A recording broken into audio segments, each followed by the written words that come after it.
만일 죽은 자들이 도무지 다시 살아나지 못하면 죽은 자들을 위하여 세례를 받는 자들이 무엇을 하겠느냐? 어찌하여 그들을 위하여 세례를 받느냐? 또 어찌하여 우리가 언제나 위험을 무릅쓰리요? 형제들아, 내가 그리스도 예수 우리 주 안에서 가진 바 너희에 대한 나의 자랑을 두고 단언하노니 나는 날마다 죽노라. 내가 사람의 방법으로 에베소에서 맹수와 더불어 싸웠다면 내게 무슨 유익이 있으리요? 죽은 자가 다시 살아나지 못한다면 내일 죽을 터이니 먹고 마시자 하리라. 속지 말라. 악한 동무들은 선한 행실을 더럽히나니 깨어 의를 행하고 죄를 짓지 말라. 하나님을 알지 못하는 자가 있기로 내가 너희를 부끄럽게 하기 위하여 말하노라. 아멘. 어제 우리가 뉴 에이지를 공부하면서 사람들이 좋아하는 이론, 다시 말하면 죽으면 빛의 존재를 만나는 것, 사람들이 참 좋아하는데 그 빛의 존재의 이름이 뭐라고 그랬죠? 예? 루시퍼.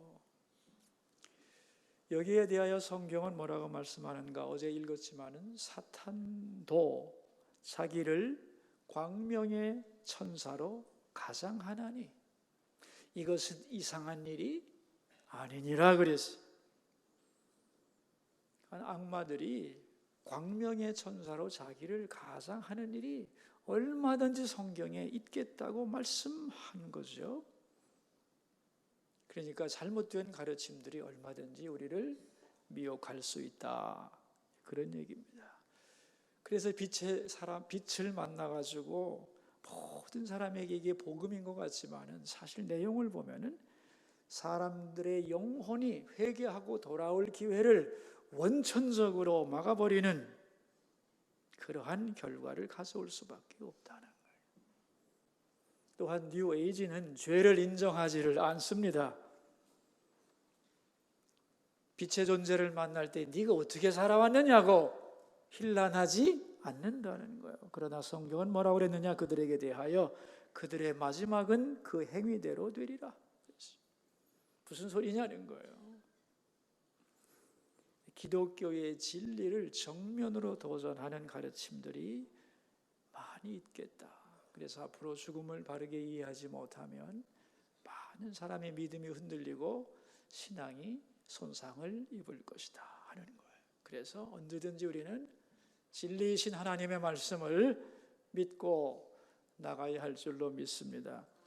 오늘은 이제 우리의 남은 인생을 어떻게 살아가야 할 것인가에 대하여 잠깐 생각을 해보겠습니다. 그런데 우리의 남은 날들을 어떻게 살아가야 하는가에 대한 방법, 남은 시간을 보내는 방법이 두 가지가 있습니다. 하나는 미래학이고 또 하나는 종말론입니다. 미래학이란 뭐냐 하면은 오늘을 기점으로 해서 앞으로의 시간들을 예측하는 거예요. 내년에는, 5년 후에는, 10년 후에는 이런 일이 있을 것이다라고 예측하는 거죠. 국제 정세는 이렇게 될 것이고 우리나라 인구는 이렇게 변할 것이고 우리나라 경제도 아마 이렇게 될 것이라고 사람이 예측하는 거죠. 그게 미래학이에요. 그런데 틀릴 확률이 많죠. 그렇다면 종말론은 뭐냐? 정해진 미래의 그날을 기점으로 역으로 오늘을 계산하는 겁니다. 근데 그 정해진 미래, 그날이 언제냐는 거죠. 우리의 생명이 끝나고 하나님 앞에 서는 날, 주님 앞에 서는 날, 그것이 바로 기준점인 거죠. 근데 그날은 올 수도 있고 오지 않을 수도 있는 날이냐? 아니라는 거예요. 하나님의 약속에 의하여 확실하게 정해진, 흔들리지 않는 그날이 있다는 거예요. 이걸 성경은 말씀하고 그 날이 언제냐? 부활의 날. 그래서 주님을 뵙는 날. 그 날이 확실히 있다. 죽은 다음에 부활이 있고 하나님을 만나는 그 날이 확실하다. 아멘이죠? 이게 성경의 가르침인 거죠. 복습을 한번 해봐야겠네. 여러분, 죽음에 대한 하나님의 해결책이 뭐였죠? 요한복음 3장 16절, 하나님이 세상을 이처럼 사랑하사 독생자를 주셨으니 이는 그를 믿는 자마다 멸망하지 않고 영생을 얻게 하려 하심이니라 그랬어요. 예수님을 십자가에 내줬다는 거예요. 그래서 우리의 죽음을 가져가시고 예수님의 생명을 우리에게 준 거죠. 사망과 생명을 맞바꾼 거예요. 어디서? 십자가에서. 그런데 이 위대한 역사가 현실로 일어나려면 조건이 있죠. 누구든지 그를 믿으면, 조건이 뭐예요? 믿는 거지요. 그래서 믿음은 퓨즈와 같다 그랬어요. 그죠? 퓨즈가 있어야만 전기를 받아서 가전제품이 작동되듯이 믿음이 있어야만 하나님이 우리에게 약속하시고 주신 모든 것을 나의 것으로 만들 수 있는 거지요. 믿음이 있어야 그 놀라운 역사가 내 것이 되는데, 믿음의 속성이 세 가지라고 그랬죠 아마. 첫째는 사랑을 받아들이는 것. 받아들이고 나면 어떻게 되죠? 그 사랑을 마음에 간직한 후에 견뎌낸다고 그랬어요. 그죠? 며칠 전에 한 얘기. 자꾸 잊어버리시기를 바라요. 그래야 나도 살지.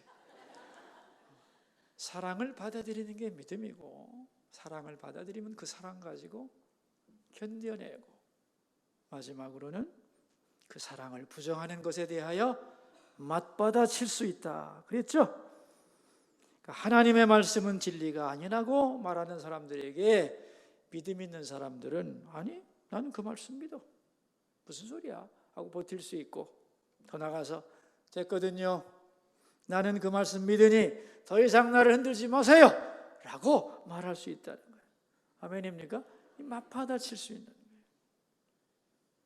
근데 이 종말론을 잘못된 재림신앙과 혼동하면 안 돼요. 이 잘못된 재림신앙이 문제예요. 이 잘못된 재림신앙이라는 게 뭐냐 하면은, 예수님이 말이지 몇 년 몇 월 며칠에 어느 장소에 나타나신대. 그러니까 우리 살림 다 팔아가지고 그곳으로 가서 기다려야 돼. 흰옷을 입고 기도만 하다가 주님 만나야지. 그래서 아무 일도 하지 않고 세상을 등지고 재림을 기다리는 것, 이것은 건전한 종말론이 아니고 잘못된 재림 사상입니다. 흰옷은 뭐 주님이 입혀줘야지 지가 입어서 되는 거예요. 웃기는 짓입니다. 우리의 죄를 용서하셨다는 의미에서 흰옷을 입히는 거지 뭐 천국에 흰옷만 입겠어요. 또 아무 일도 안 하면 누가 먹여줄 거야? 나는 주님만 기다릴 테니까 당신이 가서 돈 벌어와. 이거 되게 이기적인 거예요. 그죠? 이러한 잘못된 재림신앙에 대해서 성경은 뭐라고 말씀하셨나요? 데살로니가 후서 3장에 나옵니다. 이런 사람들에게서 떠나라 그랬어요. 기독교의 가르침이 아니에요. 이런 자들에게서 떠나라. 그리고 유명한 말을 하죠, 사도 바울이. 여러분도 다 아는 얘기인데 무슨 말인 줄 아세요? 공산당들이 좋아하는 말인데, 일하기 싫거든 먹지도 말라가 거기서 나온 거예요. 잘못된 재림신앙에 빠진 사람들, 그런 짓 하지 마라. 그런 사람들에게서 떠나라 그랬어요.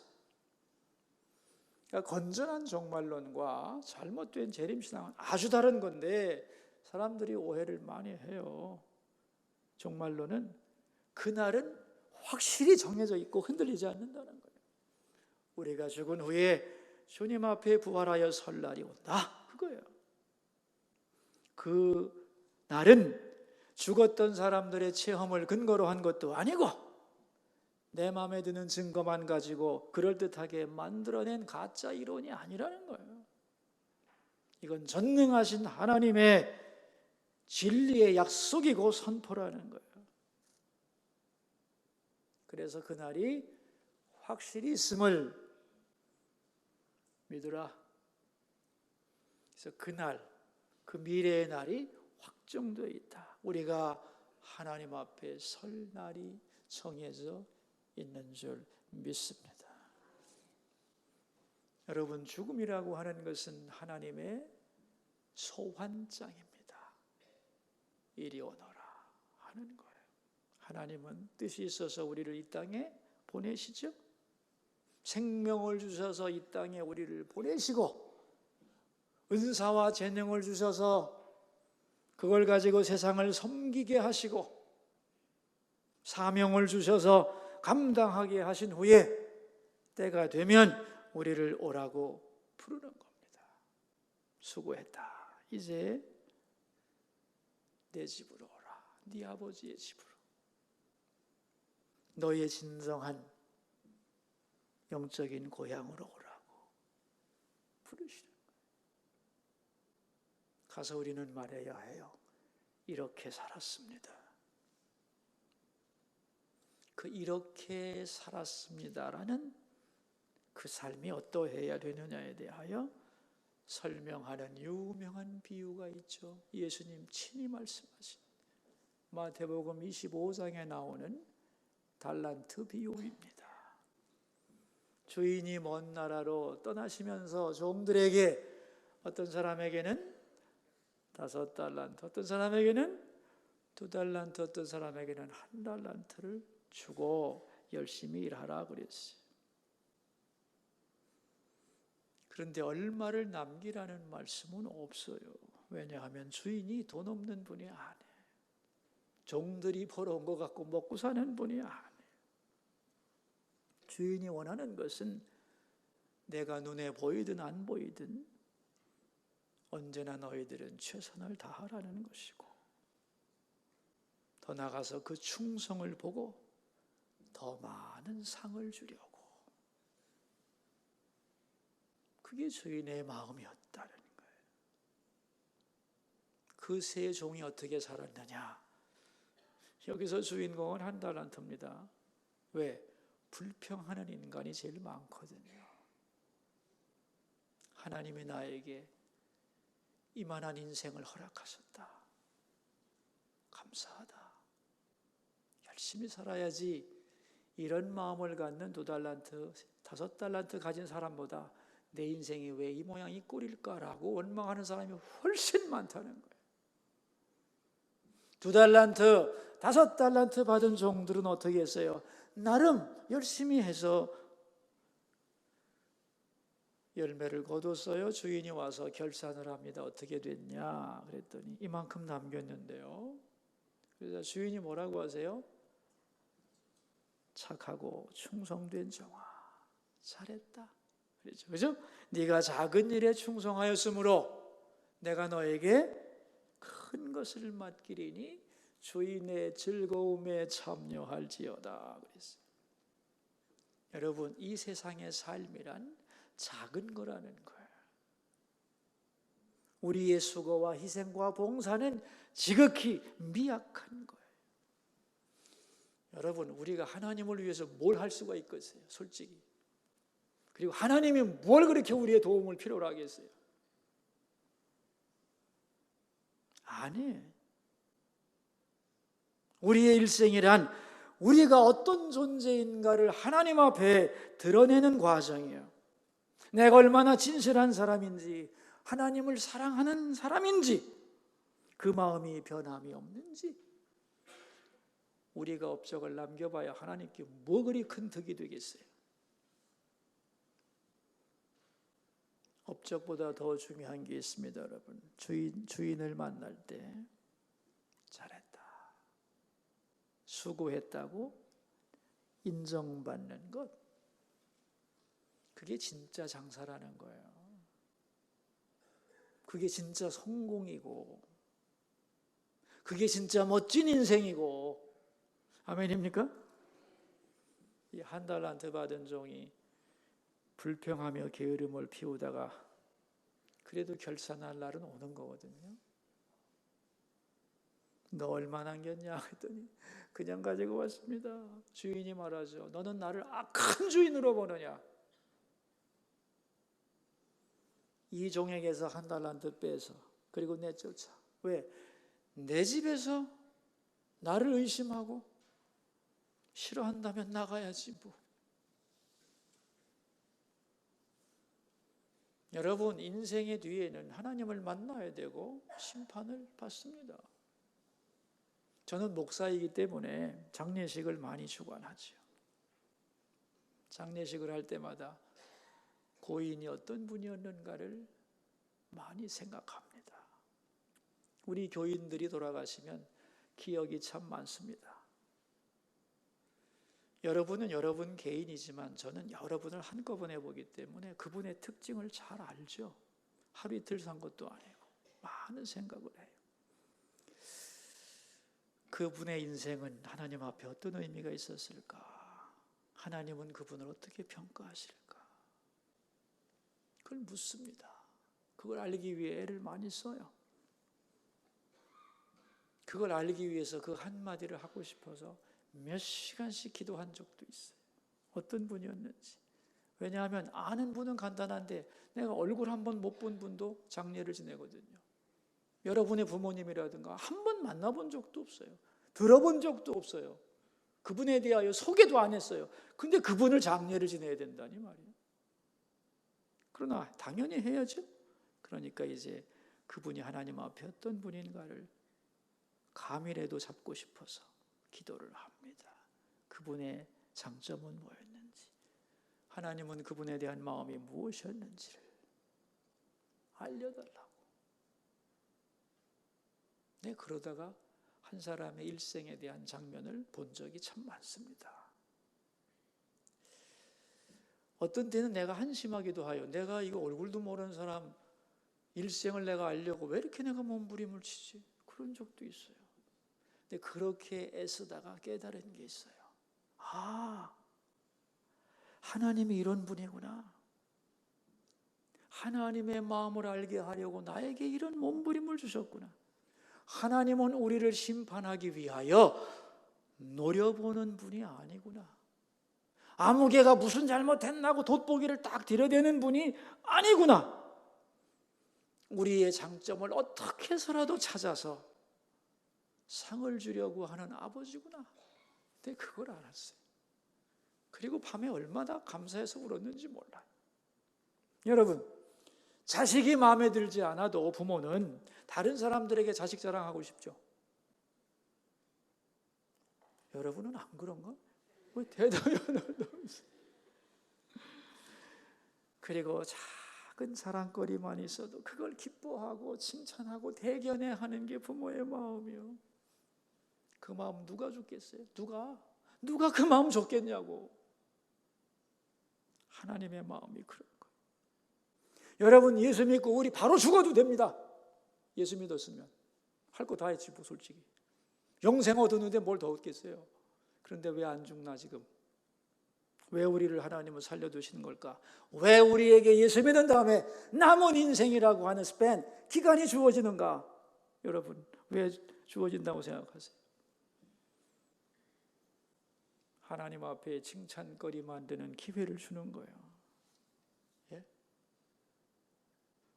영원히 나하고 함께 살아야 되는데 말이지. 두고 자랑할 수 있는 그 뭔가를 준비하라는. 그래서 여러분, 우리가 일생을 통해서 뭔가 하나님 앞에 이쁜 구석이 하나라도 있어야 돼요. 기특한 것이 있어야 돼요. 하나님의 다는 아니지만 나의 어느 것을 보고 좋구나 하시는 것 하나는 있어야 되는 거예요. 그래야 하나님이 그걸 근거로 나를 칭찬하고 나를 상주고 나를 만날 때 기뻐하지 않겠어요, 여러분? 제가 언젠가 한 것 같습니다만 어느 분이 자기 간증을 하는데 의료사고를 당해서 서울로 비행기로 헬리콥터로 실려서 오는데 응급실에 딱 들어갔는데 의사들이 죽은 사람 뭐하러 데려왔어요? 모든 작동이 움직이지를 않는데 생명 끊어졌다는 소리를 들었다는 거예요. 자기가 이 사람 죽었다는 소리를 자기가 들었는데 내가 죽었나 보다 하고 있는데 넓은 벌판에 자기가 홀로 서 있는데 어디선가 저쪽에서 간절히 온 천지에 다 들리는 커다란 기도 소리가 들리더라는 거예요. 그걸 들으면서 야, 나도 저렇게 한번 기도하고 싶다 그러고 있는데 그 기도를 마친 분이 자기한테 뚜벅뚜벅 걸어오더니만 그래서 자기가 물었대죠. 무슨 기도를 그렇게 하십니까? 너를 위해 기도했다. 기도란 적당히 해서 되는 게 아니다. 간절히 부르짖어야만 하는 것이다. 그런데 너는 이제 곧 죽을 건데 묘비에 쓸 말은 기록했니? 유언은 했느냐? 재산은 정리했느냐? 그렇게 묻더랍니다. 아니라고 했더니 내가 다시 올 테니 그때는 말해다오. 그래서 자기가 유언을 썼다는 겁니다. 그리고 재산을 보니까 있어. 그래가지고 자식들에게 어떻게 나머지는 어떻게 하라고 하는 게 별로 어렵지 않았다는 겁니다. 근데 마지막으로 묘비에 뭐라고 쓸까 고민을 하는데 자기가 가만히 생각해 보니까 일생을 살펴보니 한 일이 참 많은 거예요. 공직자로서도 상당한 지위에 있었고 그래서 그 업적을 쓰니까 한참 쓸 수 있고 또한 박사로서 여러 가지 연구 업적도 많고 그래서 그런 것들을 생각하고 있다가 조금 후에 그분이 다시 와서 물었답니다. 어떻게 준비가 다 됐냐? 그래서 제가 공직자로 살았습니다. 이런 일을 했습니다. 그랬더니 그럼 그걸 쓰자. 근데 제가 박사로서 연구 업적도 많고 이런 것도 했습니다. 그럼 그걸 쓸까? 그런데 말이죠. 이걸 가지고 하나님께 가는 건 아니지 않습니까? 제가 하나님께 가는 것은 그리스도인으로 가는 건데 성도 아무개로 쓰고 싶습니다. 그래라 그럼. 성도로서 내가 뭘 했는가 쓸래니까 하나도 생각이 안 나는 거예요. 성도로서 한 일이 하나도 없습니다. 그러면서 눈물이 나오기 시작해. 펑펑 울기 시작하는데 그걸 바라보더니 그분이 하는 말, 이제부터 너는 그걸 위해 남은 인생 살아라 하고 자기 눈을 싹 닦아주는데 눈이 시원해지면서 밝은 빛이 확 들어왔다는 거예요. 그 순간 눈을 떴어요. 그러니까 의사들이 이분 눈 떴네, 살았네 그랬다는 거죠. 죽었던 사람이 어떻게 눈을 뜨고 정상이 되지? 그래서 며칠 후에 퇴원하고 와서 이렇게 말을 했습니다. 남은 인생은 성도로서 주님을 만날 때 무엇을 했는지 그것을 위해 살려고 합니다. 만나봤더니 많이 변했어요. 오늘 본문은 말씀합니다. 그날이 있기 때문에 부활하여 주님 앞에 설 날이 확실히 있기 때문에 나는 오늘 무엇을 하느냐. 31절이죠. 읽겠습니다. 형제들아, 내가 그리스도 예수 우리 주 안에서 가진 바 너희에 대한 나의 사랑을 두고 단언하노니 나는 날마다 죽노라 그랬어요. 그날이 확실하기에 나는 날마다 죽는다. 여러분 어떻게 매일 죽죠 사람이? 실제로 죽는 게 아니죠 이거. 죽음과 부활은 언제나 한 세트입니다. 죽어야 부활합니다. 근데 부활이 전제가 된다면 그 부활의 날에 합당한 삶을 살려면 오늘 내가 죽을 수 있다는 거예요. 나를 내려놓고 하나님 기뻐하시는 일을 위해서 내 욕심 내려놓고 살아가는 거, 그게 죽는 거죠. 진정한 부활은 우리의 육신의 생명이 끝난 다음에 있는 거지만 아주 작은 부활은 매일매일 생활 속에서 계속되는 겁니다. 내 승질 한번 팍 죽이면 가정이 평화롭고 상대방이 감동하고, 내 이기심 내려놓고 나를 한번 죽이면 열매를 맺죠. 열매 못 맺으면 어떡하지? 그럼 나만 손해잖아. 손해 아닙니다. 주님이 갚아주실 거 아니에요. 너는 갚아주지도 않는데 나를 바라보고 매일매일 죽었으니 내가 그 상을 주리라. 아멘이죠? 그래서 여러분, 우리 그리스도인은, 부활을 믿는 사람들은 알아줘도 좋고 몰라주면 더 좋고 그런 거예요. 왜냐하면 주님이 갚으시는 손길이 인간의 칭찬보다 훨씬 크기 때문에. 나의 희생과 충성 알아주면 좋죠. 사람들이 격려를 받겠죠. 그러나 몰라주면 더 좋죠. 그죠? 그래요, 안 그래요? 부활이 있다면, 갚아주실 주님을 만나는 그날이 확실하다면 죽어도 손해가 있다 없다? 없다는 거예요. 이 불의한 세상에서 올바르게 살려고 애쓰고 나를 하루에도 몇 번씩 죽이는 삶을 가리켜서 바울은 나는 날마다 죽노라 라고 표현했고, 신학자 마틴 루터는 이걸 신학용어로 어떻게 바꾸었느냐, daily baptism, 매일 세례라고 불렀어요. 여러분, 세례라고 하는 게 뭐죠? 내가 십자가 앞에 죽었다는 걸 고백하는 거 아니에요, 그죠? 예수님의 십자가는 나를 위한 사건이다. 나는 예수님의 피로 용서를 받았다. 그리고 나의 옛사람은 죽었고 나는 이제 주 안에서 새롭게 살아간다. 그죠? 그걸 고백하는 게 세례잖아요. 그러니까 나는 날마다 죽노라, 이 말은 매일매일 나는 영적으로 세례를 받습니다, 그런 뜻이에요. 오늘도 주님의 영광을 위해서, 주님의 말씀을 이루기 위해서 나를 내려놓고 주님의 뜻을 이루기 위해 살아가는 것, 그게 날마다 죽는다는 의미예요. 근데 왜 이것이 가능하냐 하면은 부활을 확실히 믿기 때문에.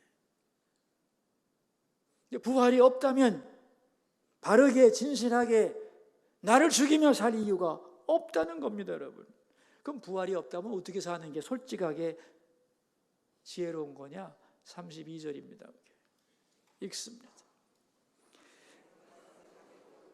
에베소에서 맹수와 더불어 싸웠다면 내게 무슨 유익이 있으리요? 죽은 자가 다시 살아나지 못한다면 내일 죽을 터이니 먹고 마시자 하리라. 부활 없다면 어떻게 사는 게 좋아요? 쾌락주의에 따라서 사는 게 제일 낫죠.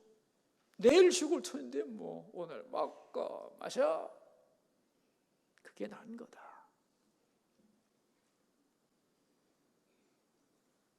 그러나 부활이 있다면 사정은 달라져요. 그래서 부활을 바라보며 오늘 나를 죽이며 살아가는데, 이렇게 자기를 죽이며 사는 데 있어서 방해물이 있다는 겁니다. 그 방해물이 뭐냐? 33절입니다. 읽겠습니다. 속지 말라. 악한 동무들은 선한 행실을 더럽히나니. 악한 친구들이 있어요. 이 악한 친구들이 누구냐? 부정부패를 일삼는 탐관오리들이냐? 아니면 도덕적으로 나쁜 짓을 하는 내 주변의 사람들이냐? 아닙니다. 여기서는 부활을 인정하지 않는 사람들, 내가 매일매일 주님 바라보며 죽는 것을 비웃는 사람들을 의미하는 거예요. 야, 죽은 다음에 부활이 어디냐? 사람이 죽으면 끝나는 거지. 뭐 하나님이 어디냐? 그러니까 그렇게 애쓰지 말고 되는 대로 살아, 그죠? 편하게 살아, 욕심대로 살아, 그죠? 이렇게 말하는 사람들이 악한 동무들이라는 거예요. 그러니까 진실할 필요도 없고 수고하고 봉사할 이유도 없고 재미 보며 사는 게 인생, 제대로 사는 거지.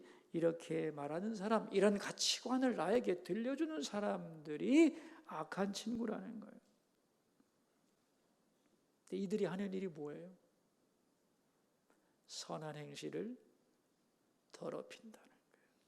정말 내가 주님만 바라보고 바르게 살아가려고 애쓰는 그 마음을 흩어버려. 그래서 사람 중심 되게 하고 현실 중심 되게 하고 사람 눈치 보게 만들고 의도가 왜곡되게 만드는 이런 일들이 우리 가운데 많다는 거예요. 그런데 여러분, 이거 지금 이 성경이 누구 보고 하는 말이냐면 안 믿는 사람 보고 하는 말이 아닙니다, 여러분. 데살로니가 교인들에게 한 말이에요. 이게 또 이 에베소 교인들에게 한 말 아니에요. 그러니까 교인 중에도 어떤 사람이 많다는 거예요. 악한 친구가 많다는 겁니다.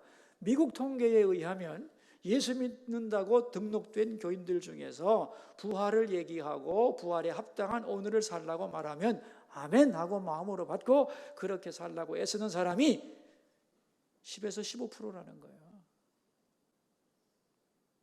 나머지 사람들은 전부 다 교회 와서 좋은 얘기 듣고 도덕 교육 받고 사람끼리 교제하고 이런 것에 초점이 있지, 기독교의 본질인 부활 신앙을 전제로 해서 내가 주님 만날 준비를 하며 성실하게 살아가는 사람이 많지 않다는 거예요. 그래서 안 된다는 거예요. 교회 안에서도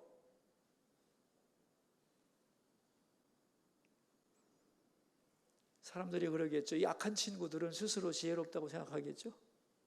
인생을 잘 산다고 생각하겠죠. 근데 여러분, 그건 미련한 거예요. 여러분 기억나실까 모르겠어요. 제가 잠언 강의하면서 지혜란 미래에 관한 것이라고 그랬어요.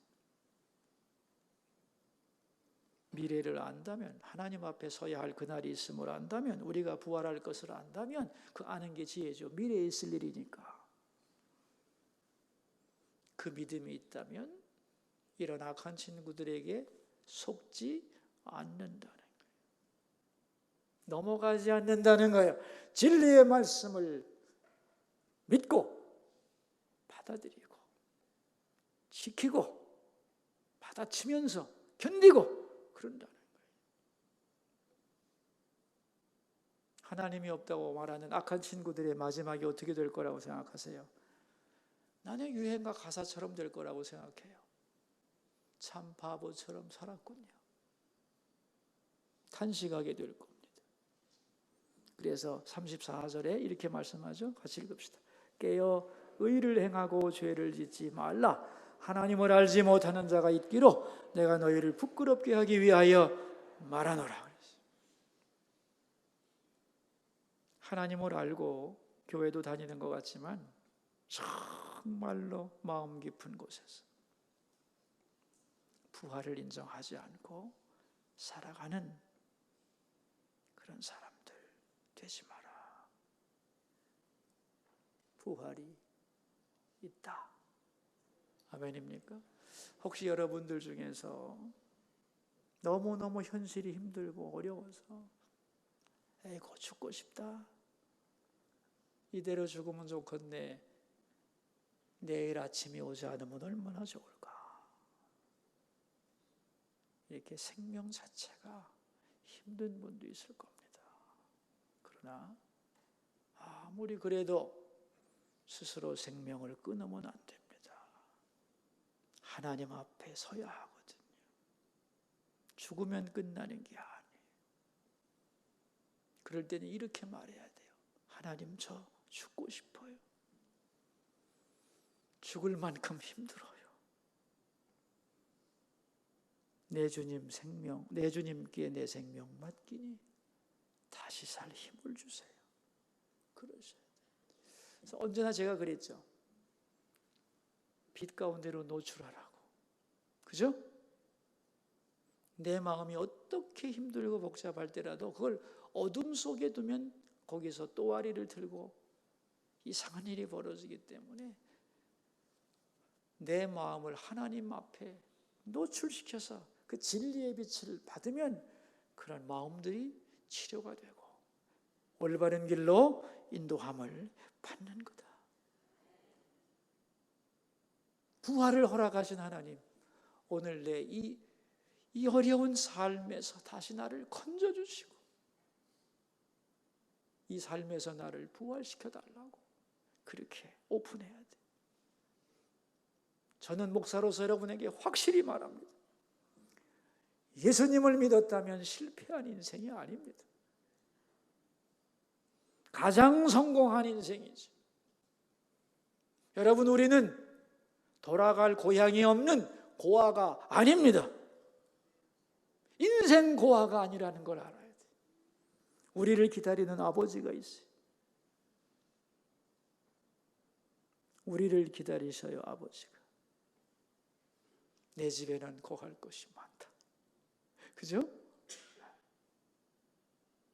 그 돌아갈 고향이 있다는 자식이라는 걸 잊어서는 안 돼. 근데 너무나 많은 사람들이 미래에 대한 분명한 그림이 없어요. 그래서 이렇게 저렇게 휩쓸리고 요동칩니다. 이것을 끝내는 방법이 뭐냐? 부활신앙. 부활신앙이라는 거예요. 그 부활의 날이 있다는 걸 확실히 믿고 살아갈 때 나의 남은 날을 허무하게 살지 않을 수 있고 내 미래에 대하여 소망을 가지고 살아갈 수 있고 내 모든 수고와 진실과 노력이 사람들이 알아주든 몰라주든 하나님 앞에 사라지지 않기 때문에 흔들리지 않고 남은 인생을 보람있게 살 수 있는 것이죠. 여러분 모두에게 은혜가 충만하기를 주의 이름으로 축원합니다. 기도하겠습니다. 우리 하나 제목 가지고 기도합시다. 부활신앙 위에 우리 인생의 기초를 세우게 하여 주소서. 부활을 통하여 오늘의 날을 보고 남은 인생을 계산할 수 있게 해 주소서. 그래서 죽음을 생각할 때 두렵지 않게 하시고 남은 인생 동안 내가 뭐 해야 될지 알고 그날을 향해 잘 걸어가는 믿음의 사람들 되게 하소서. 기도하겠습니다. 하나님 아버지, 남은 시간을 어떻게 살 것인가? 오늘 말씀을 나누었습니다. 부활과 죽음을 전제로 하지 않으면 인생 제대로 살 수 없다는 거 확실히 알게 해주시고 내 육신의 죽음은 멀리 있는 거지만은 오늘도 내가 순간순간 죽지 않는다면 인생 제대로 살 수 없고 부활의 그날에 바로 설 수 없다는 것 알게 해주시고 죽음은 참 우리와 가깝다는 것을 잊지 않게 하소서. 우리의 생명에 다하면 죽겠지만 오늘도 우리는 여러 번 죽을 수 있고 다시 주님 앞에 설 수 있음을 깨닫게 해주시기를 원하고 죽음을 두려워하는 인생 되지 않도록 부활의 그날을 바라보고 살아갈 수 있는 믿음의 사람들이 될 수 있도록 도와 주시옵소서. 나는 날마다 죽노라. 맞습니다, 주님. 오늘 죽어도 되고 내일 죽어도 되고 10년 후에 죽어도 되고 하루에 몇 번씩 죽어도 되고 죽는 것을 두려워하지 않게 하소서. 부활이 약속되어 있기 때문에 그리고 많이 죽을수록 부활의 그날에 주님 배울 때 칭찬받는 것을 알게 해주시고 주여 매일매일 잘 죽다가 우리의 인생을 잘 끝낼 수 있도록 은혜 내려 주옵소서.